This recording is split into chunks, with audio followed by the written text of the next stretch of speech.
Good morning guys, આજના નવા બ્લોગમાં તમારું સ્વાગત છે। તો આજે પરી અને ક્રિશુ બંને જણ ઉઠી ગયા છે અને બંને જણે સાયકલ લાઈન બહાર મૂકી દીધી છે। ત્યાં તો પરીએ ડ્રોવરમાંથી બધા ડબ્બા કાઢ્યા અને કહેવા માંડી કે અમે વાસણો રમીએ છીએ। મેં કહ્યું એ પાછું શું હોય?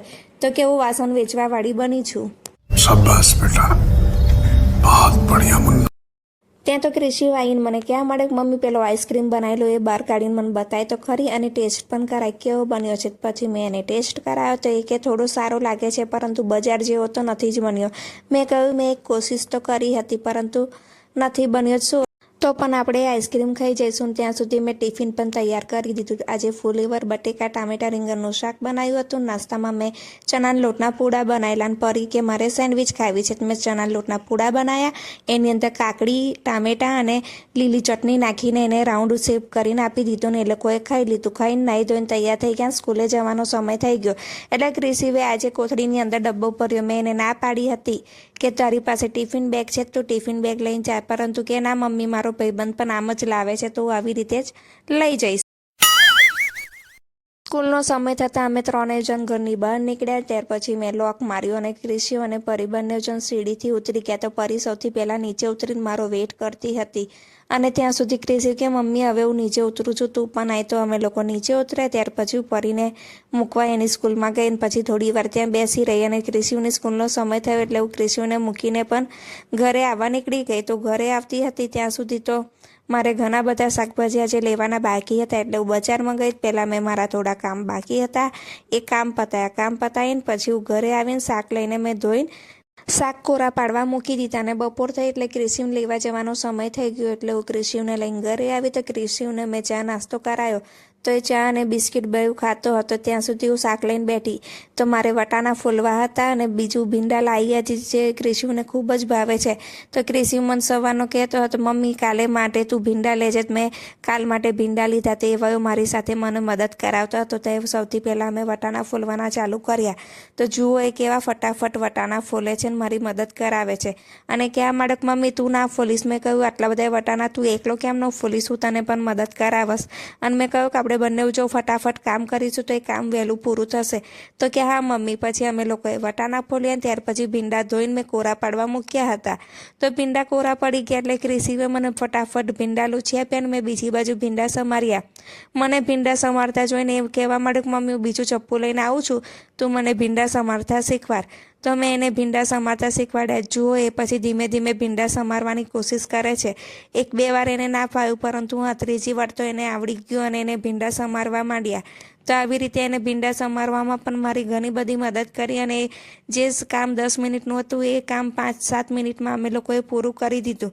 ત્યાર પછી એ બધાએ શાક લઈને બધા શાક ફ્રીજમાં મૂકી આવ્યો અને મારી સાથે વાત કરતો હતો કે મમ્મી હવે કાલે કયું શાક લાવીશ તું કે હું પણ ફોલી શકું અને સમારી શકું। મેં કહ્યું તું જે કે એ શાક લાવીશ। તો એને કહ્યું કે મમ્મી ગવાર લાવજે। મેં હજી આટલા શાક છે, શાક પૂરા થશે પછી હું ગવાર લાવીશ। એમ કરીને અમે બંને બેઠા બેઠા વાતો કરતા હતા અને શાક સમારતા હતા। શાક સુધારતા પરીને લેવા જવાનો સમય થઈ ગયો એટલે હું અને ક્રિશિવ બંને જણ નીકળી ગયા પરીને લેવા માટે। અને તડકો ખૂબ લાગે છે એટલે ક્રિશિવે ટોપી પહેરી લીધી અને મેં મોં પર દુપટ્ટો બાંધી દીધો અને સામો તડકો ખૂબ હોય છે એટલે અમે સાથે પાણીની બોટલ પણ લઈ જઈએ છીએ।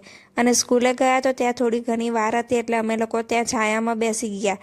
પછી પરીની સ્કૂલ છૂટવાનો સમય થયો એટલે પરીને લઈને અમે ઘરે આવતા હતા। પરીએ રસ્તામાં મને નાસ્તાની દુકાનો બતાવી। મેં કહ્યું કે ના રોજ રોજ આપણે નાસ્તો ના ખવાય, પરંતુ હવે તને ઘરે કંઈક સરસ બનાવી આપીશ। તો એ રસ્તામાં જ ચાલુ પડી ગઈ અને કહેવા માંડી કે મમ્મી તું મને શું બનાવી આપીશ? તું કંઈ ના બનાવીશ, ખાલી મારા માટે મેગી બનાવજે। અને આજે મારો ફોન બગડી ગયો હતો તો ફોનમાં ચાર્જ થતું ન હતું એટલે હું દુકાનમાં ગઈ। દુકાનવાળા ભાઈએ કીધું તમે કાલે આવજો, હું તમારો ફોન સર્વિસ કરી આપીશ। અને એમ પણ મને મોડું થતું હતું એટલે મેં કાલનું વાત કરી અને પછી અમે લોકો પાછા સ્કૂલેથી બીજે રસ્તે દુકાન હતી ત્યાં ગયા અને ત્યાંથી પછી અમે લોકો ઘરે આવી ગયા। અને મેં પરી લોકોને આજે કહ્યું હતું કે તમે લોકો મારો ફોન યુઝ ના કરતા ને અમે લોકો ઘરે આવી ગયા। ઘરે આવ્યા એટલે પછી મેં બીજા ચાર્જર અને કેબલ હતા બધા એકબીજામાં જોઈન્ટ કર્યા અને હું ફોનમાં ચેક કરતી હતી। ફોનમાં ચાર્જિંગ બતાવતા હતા પરંતુ ચાર્જ નહોતો થતો એટલે પછી મેં એ લોકોને આજે ફોન ના આપ્યો અને એ લોકોને કંઈક ને કંઈક રમત રમાડતી હતી. પછી વાંચન કરાયું ને ત્યાર પછી ચા નાસ્તો કર્યો. એટલે ચા નાસ્તો કર્યો ત્યાં સુધી તો પરી કહેવા માંડી કે મમ્મી તે તો મને કહ્યું હતું કે હું આજે ઘરે જઈને મેગી બનાવીશ તો કે તું મને મેગી બનાવી આપ. તો પરી એની જાતે પાણી મૂક્યું અને પછી મેગી લઈ આવીને એને પાણીની અંદર મેગી નાખીને ઉકાળવા મૂકી દીધું અને પછી મને કહેવા માંડી કે મેગી બને એટલે તું અમને ડીશમાં કાઢીને આપજે. મેં એને સારું કહ્યું અને કહ્યું ત્યાં સુધી તું ટીવી જો અને તારે ચા પીવી છે. તેને મને ચાની ના પાડી એટલે મેં મારા જેટલી જ ચા બનાવી અને આજે મને માથું બહુ દુખતું હતું એટલે મેં એ લોકોને કહ્યું હતું કે તમે ટીવીનો અવાજ પણ ધીમો રાખજો નહીં તો પછી હું ટીવી પણ બંધ કરી દઈશ. તો એ લોકોએ મારી વાત માની અને ત્યાં ધીમા અવાજે ટીવી જોતા હતા. ત્યાં સુધી તો મેગી બનાવવાની શરૂઆત ચાલતી હતી અને આ બાજુ પરીને બહુ ભૂખ લાગી એટલે પરી બૂમો પણ ઘણી બધી પાડતી હતી કે મમ્મી મને બહુ ભૂખ લાગી છે, મને ખાવા આપ. તો મેં કહ્યું કે હવે તું તારી જાતે બનાવી દે નહીં તો પછી મને શાંતિથી મેગી બનાવવા દે. મેગી બની ગઈ એટલે મેં ઠંડી કરી પછી એક થાળીમાં કાઢીને પંખા નીચે મૂકી દીધી ને પછી એ લોકોને મેં ખાવા માટે બૂમ પાડી.